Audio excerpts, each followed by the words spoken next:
శుక్లాం బ్రహ్మ విచారసార పరమాద్యాం జగద్వ్యాపినీం వీణా పుస్తకధారిణీం అభయదాం జాఢ్యాంధకారాపహాం హస్తే స్ఫాటికమాలికాం విదదతీం పద్మాసనే సంస్థితాం వందే తాం పరమేశ్వరీం భగవతీం బుద్ధిప్రదాం శారదాం. శ్రీ మహాగణాధిపతయే నమః. శ్రీ మహాసరస్వత్యై నమః. శ్రీ గురుభ్యో నమః. మేషరాశి జాతకులకు అంటే మేషరాశిలో జన్మించినటువంటి వారికి ఈ ఆగస్టు మాసంలో గోచార ఫలితాలు ఎలా ఉన్నాయో తెలుసుకుందాం. ముందుగా ఈ ఆగస్టు మాసంలో ముఖ్యమైనటువంటి గ్రహాలు ఏ ఏ స్థానాలలో ఏ ఏ రాశులలో సంచరిస్తున్నాయి, వాటి ప్రభావము మేషరాశి జాతకులకు ఎలా ఉంది, ఎలా ఉండబోతుంది అనేటువంటి విషయాన్ని విశ్లేషిస్తాం. సూర్యుడు 16వ తారీఖు వరకు కర్కాటక రాశిలో సంచరిస్తున్నాడు.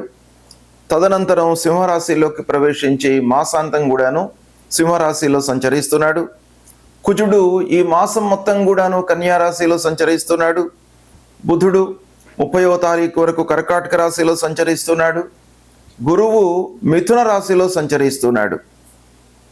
శుక్రుడు 20వ తారీఖు వరకు మిథున రాశిలో సంచరిస్తూ 20వ తారీఖున కర్కాటక రాశిలోకి ప్రవేశిస్తున్నాడు. మాసాంతం కూడాను కర్కాటక రాశిలో సంచరిస్తున్నాడు. శని భగవానుడు మీనరాశిలో సంచరిస్తున్నాడు. వక్రించి మీనరాశిలో ఉంటున్నాడు ఈ మాసం కూడాను. రాహువు కుంభరాశిలో సంచరిస్తున్నాడు. కేతువు సింహరాశిలో సంచరిస్తున్నాడు. ఈ విధంగా ఈ ముఖ్యమైనటువంటి 8 గ్రహాలు ఈ రాశులలో సంచరిస్తున్నాయి. అయితే ఈ రాశులలో సంచరించడము మేషరాశి వారికి ఎలా ఉంది ఈ మాసంలో అనే విషయాన్ని మనం చూసినట్టయితే, సూర్యుడు అర్ధాష్టమ పంచమ స్థానాలలో సంచరిస్తున్నాడు, ప్రతికూలంగా ఉన్నాడు. కుజుడు 6వ స్థానంలో సంచరిస్తున్నాడు. అంటే రాశ్యాధిపతి 6వ స్థానంలో సంచరిస్తున్నాడు కనుక ఈ ఆగస్టు మాసం బాగా కలిసి వస్తుంది. కుజ భగవానుడి యొక్క అనుగ్రహం మేషరాశి వారికి చాలా ఉంది. బుధుడు కూడాను 4వ స్థానంలో సంచరిస్తున్నాడు, అనుకూలంగా ఉన్నాడు. గురువు 3వ స్థానంలో సంచరిస్తున్నాడు, బాధక స్థానంలో సంచరిస్తున్నాడు, ప్రతికూలంగా ఉన్నాడు. శుక్రుడు అర్ధాష్టమ స్థానంలో అనుకూలంగా సంచరిస్తున్నాడు. శని 12వ స్థానంలో సంచరిస్తున్నాడు. అయితే ఇక్కడ ప్రధానంగా వక్రించి 12వ స్థానంలో ఉన్నాడు కనుక ఏకాదశ స్థానంలో సంచరించేటువంటి ఫలితాలను కూడాను ఈ మేషరాశి జాతకులకు శనీశ్వరుడు ఇవ్వబోతున్నాడు.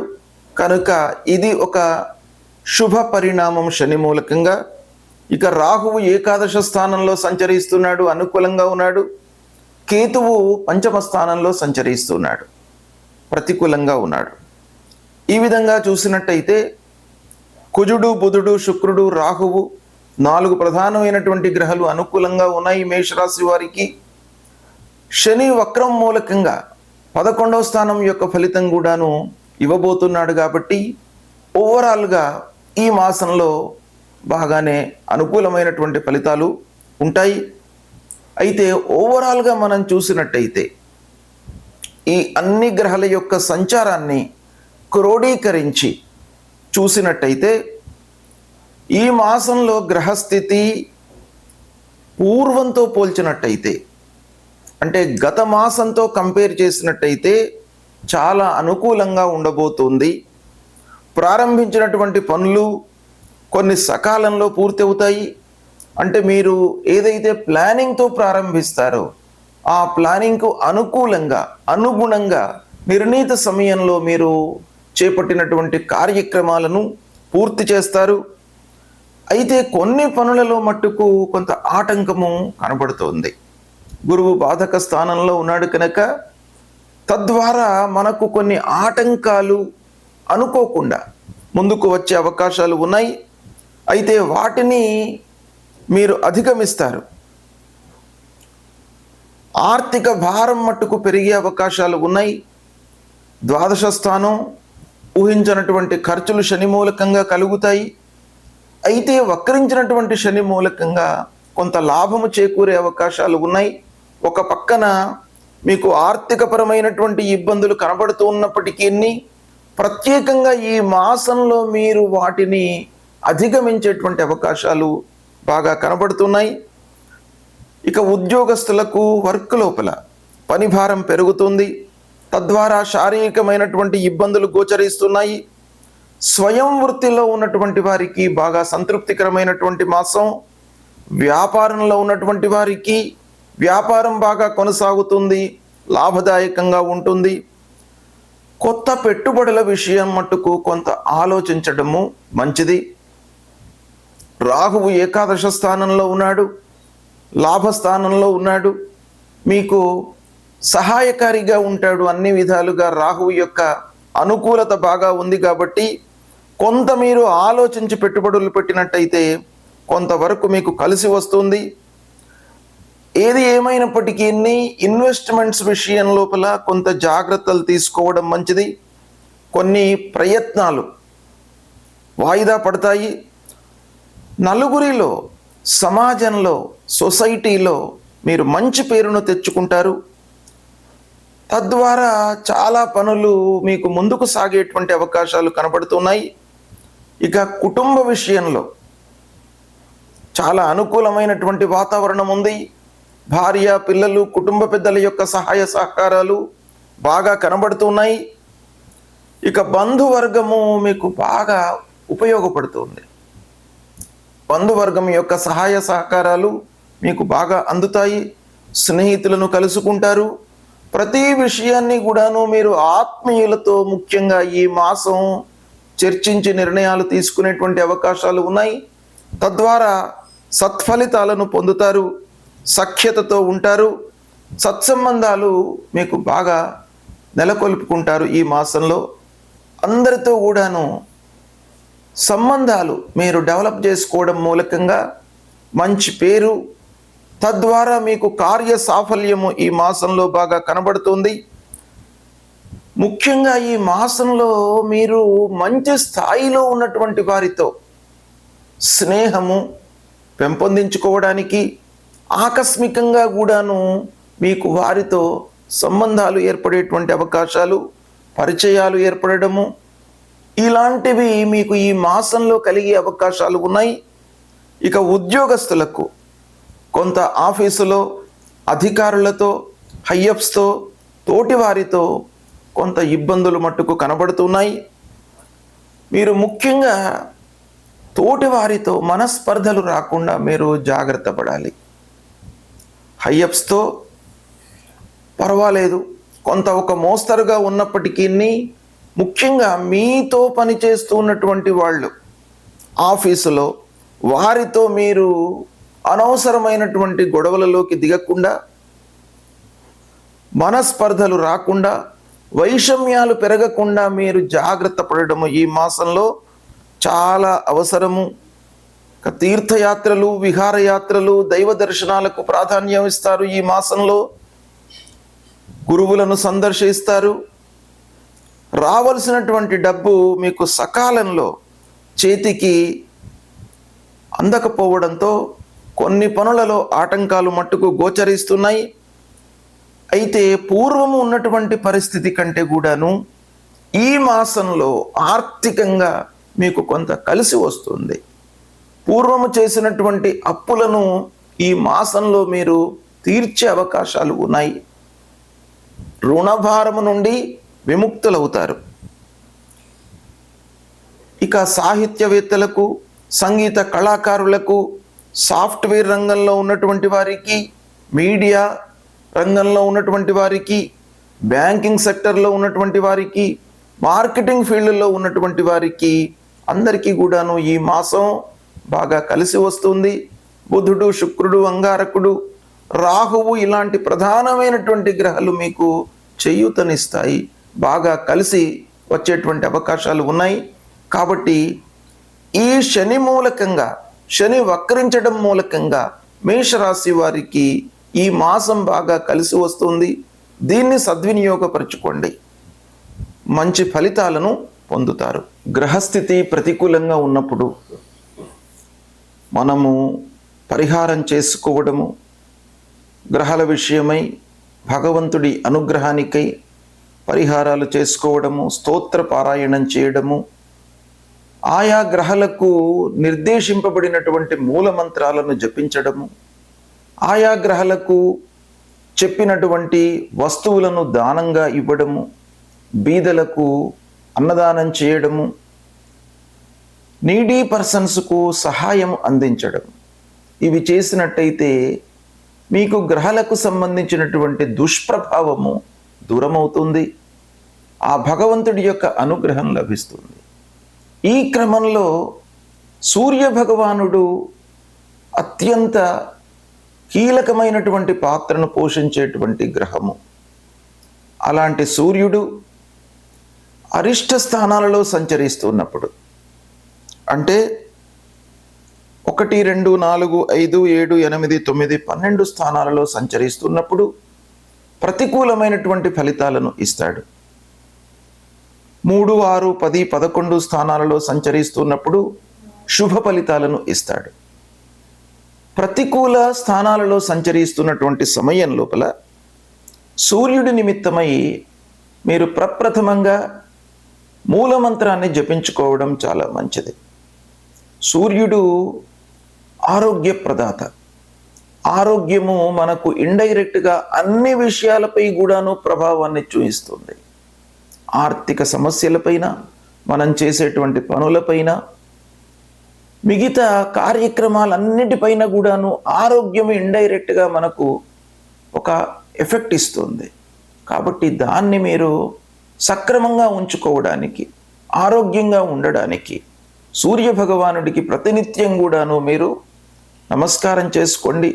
అంటే సూర్య నమస్కారాలు చేసుకోవడము చాలా ఉత్తమమైనటువంటి విషయం. ప్రతిరోజు కూడాను స్నానం చేసిన తర్వాత సూర్య నమస్కారాలు చేసుకోండి. తదనంతరం మూలమంత్రాన్ని జపించండి. మూలమంత్రం జపా కుసుమ సంకాశం కాశ్యపేయం మహద్యుతిం తమోరిం సర్వపాపఘ్నం ప్రణతోస్మి దివాకరం అనేటువంటి ఈ మూలమంత్రాన్ని ప్రతినిత్యం కూడాను జపించుకోండి. ఈ జపం మూలకంగా మీ లోపల భక్తి భావన పెరుగుతుంది. కార్యక్రమాలపై, మీరు చేసేటువంటి పనులపై శ్రద్ధ ఏర్పడుతుంది, అంటే ఇంట్రెస్ట్ ఏర్పడుతుంది. ఫస్ట్ మీరు ఇంట్రెస్ట్గా ఉన్నట్టయితే ఆ పనిని మీరు సక్రమంగా చేయగలుగుతారు. తద్వారా మీరు ఫలితాన్ని పొందగలుగుతారు. అంతేకాకుండా శివాభిషేకం చేయండి. శివుడు ఐశ్వర్య ప్రదాత, ఆరోగ్యాన్ని కూడాను ఇచ్చేటువంటి భగవంతుడు, అపమృత్యు దోషాలను నివారించేటువంటి భగవంతుడు. కాబట్టి శివుణ్ణి మీరు అభిషేకించండి. ఇక గోధుమలు దానంగా ఇవ్వండి. సూర్యుడికి ప్రీతికరమైనటువంటి ధాన్యం గోధుమలు. కాబట్టి గోధుమలు దానంగా ఇచ్చినట్టయితే ఆ సూర్య భగవానుడి యొక్క అనుగ్రహం లభిస్తుంది. ఇక జాతి రత్నాలలో సూర్య భగవానుడికి చెప్పినటువంటిది మాణిక్యం. ఈ మాణిక్యాన్ని ధరించండి. ఇవి చేసినట్టయితే మీకు సూర్యుడి యొక్క అనుకూలత కలుగుతుంది. సూర్యుడి యొక్క అనుగ్రహం మీకు కలిగినట్టయితే ఆరోగ్య విషయం లోపల మీరు ఇబ్బంది పడకుండా ఉంటారు. ఇక సూర్యుడి తర్వాత మీ గ్రహస్థితి పైన, అంటే మీ ఫలితాలపైన, మాసవారీ ఫలితాలు కానివ్వండి, సంవత్సర ఫలితాలు కానివ్వండి, మొత్తం జాతక ఫలితాలపై కూడాను ప్రభావాన్ని చూపించేటువంటి గ్రహము అంగారకుడు, కుజ భగవానుడు. ఈ కుజుడు కూడాను 3, 6, 10, 11 స్థానాలలో సంచరిస్తున్నప్పుడు గోచార రీత్యా శుభ ఫలితాలను ఇస్తాడు. 1, 2, 4, 5, 7, 8, 9, 12 స్థానాలలో సంచరిస్తున్నప్పుడు ప్రతికూలమైనటువంటి ఫలితాలను ఇస్తాడు. కనుక ఈ అంగారకుణ్ణి ప్రీతి చేసుకోవడానికి, అంగారకుడి మూలకంగా, కుజుడి మూలకంగా కలిగేటువంటి దుష్ప్రభావం నుండి దూరం కావడానికి ప్రథమంగా కందులు దానం ఇవ్వండి. ఎర్రటి వస్త్రంలో కందులు, కేజీ పావు మూటగట్టి ఎవరికైనా కూడాను దానం ఇవ్వండి. బీదలకు ఇచ్చినా పర్వాలేదు, దేవాలయంలో అర్చకుడికి ఇచ్చినా కూడాను పర్వాలేదు. మీరు దానము ఇవ్వడం అనేటువంటిది చాలా ముఖ్యమైనటువంటి కర్తవ్యం. దానము, యజ్ఞము, తపస్సు, ఈ మూడు ముఖ్యంగా మనిషికి చెప్పబడినటువంటి కర్తవ్యాలు. కాబట్టి దానము ప్రథమ స్థానంలో ఉంటుంది. కాబట్టి మీరు ఈ అంగారకుడిని ప్రీతి చేసుకోవడానికి ఇవి దానంగా ఇవ్వండి. దాని తర్వాత సుబ్రహ్మణ్య స్వామిని పూజించండి. సుబ్రహ్మణ్య స్వామి దేవాలయానికి వెళ్ళి సుబ్రహ్మణ్య స్వామిని అర్చించినట్టయితే మీ లోపల కోప స్వభావము లేకుండా మిమ్మల్ని కాపాడుతాడు. కోప స్వభావము అంగారకుడి మూలకంగా డెవలప్ అవుతుంది. ఆ కోప స్వభావంలో మనిషి వివేకాన్ని కోల్పోతాడు, అంటే ఆలోచన తత్వాన్ని కోల్పోతాడు. తద్వారా మనము ఏమి చేస్తున్నామో మనకు స్పృహలో ఉండదు. కాబట్టి అలాంటి దుష్ప్రభావము కలగకుండా ఉండడానికి సుబ్రహ్మణ్య స్వామి మిమ్మల్ని కాపాడుతాడు. కనుక సుబ్రహ్మణ్య స్వామిని పూజించండి. మహాలక్ష్మి, మహాకాళి, మహాసరస్వతి రూపంలో ఉన్నటువంటి దుర్గామాతను కూడాను పూజించండి. ఇలా చేసినట్టయితే అంగారకుడి యొక్క దుష్ప్రభావం నుండి మీరు దూరం అవుతారు. తర్వాత మీకు శుభ ఫలితాలను ఇచ్చేటువంటి గ్రహము గురుగ్రహము. ఈ గురువు కూడాను మీకు ప్రతికూలంగా సంచరిస్తున్నప్పుడు ప్రతికూల ఫలితాలే కాకుండా మీకు మంచి జరగడం అనేటువంటిది అడ్డుకుంటాడు గురువు యొక్క సంచారం. కనుక గురు ప్రీత్యర్థమై దేవానాంచ ఋషీణాంచ గురుంకాంచన సన్నిభం వందనీయం త్రిలోకానాం తన్నమామి బృహస్పతిం అనేటువంటి ఈ మూల మంత్రాన్ని ప్రతినిత్యం కూడాను చదువుకోండి. 2, 5, 7, 9, 11 స్థానాలలో సంచరిస్తున్నప్పుడు గోచార రీత్యా మీకు బృహస్పతి గురుగ్రహము శుభ ఫలితాలను ఇస్తాడు. మిగతా స్థానాలలో సంచరిస్తున్నప్పుడు ప్రతికూల ఫలితాలను ఇస్తాడు. గురు ప్రీత్యర్థమై మీరు శనిగలు దానంగా ఇవ్వండి. పసుపు పచ్చ వస్త్రంలో శనిగలను మూటకట్టి అర్చకుడికి కానివ్వండి, బీదలకు కానివ్వండి, దానంగా ఇవ్వండి. దక్షిణామూర్తిని పూజించండి.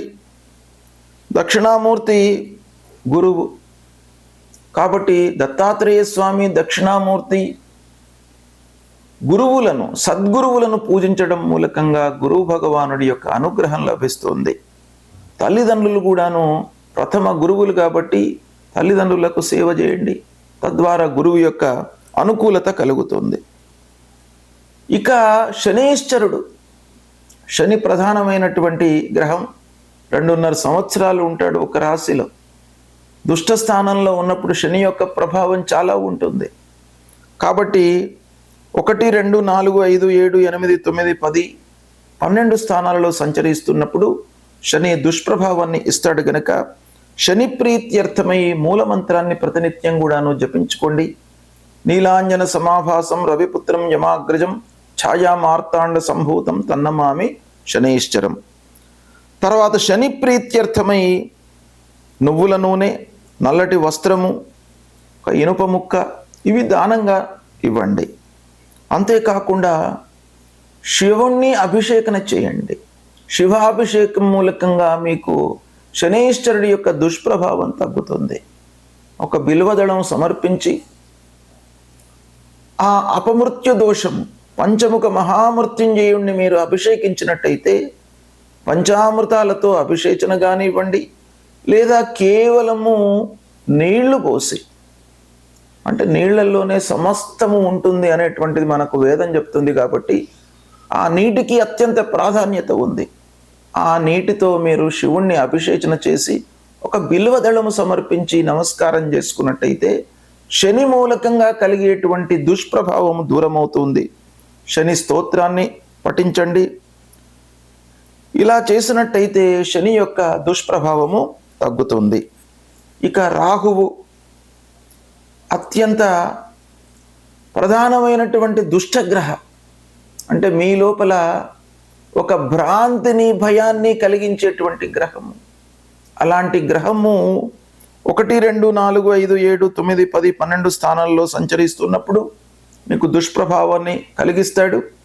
కనుక పరిహారం కొరకై అర్ధకాయం మహావీర్యం చంద్రాదిత్య విమర్దనం సింహికా గర్భ సంభూతం తమ్రాహం ప్రణమామ్యహం అనేటువంటి మూలమంత్రాన్ని చదువుకోండి. దుర్గామాతను పూజించండి. మినుములను దానంగా ఇవ్వండి.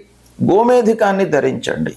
ఇవి ధరించడం మూలకంగా రాహు ప్రీతి చెంది మీకు శుభ ఫలితాలను అంటే దుష్ప్రభావమును తగ్గిస్తాడు ఈ పరిహారాల మూలకంగా.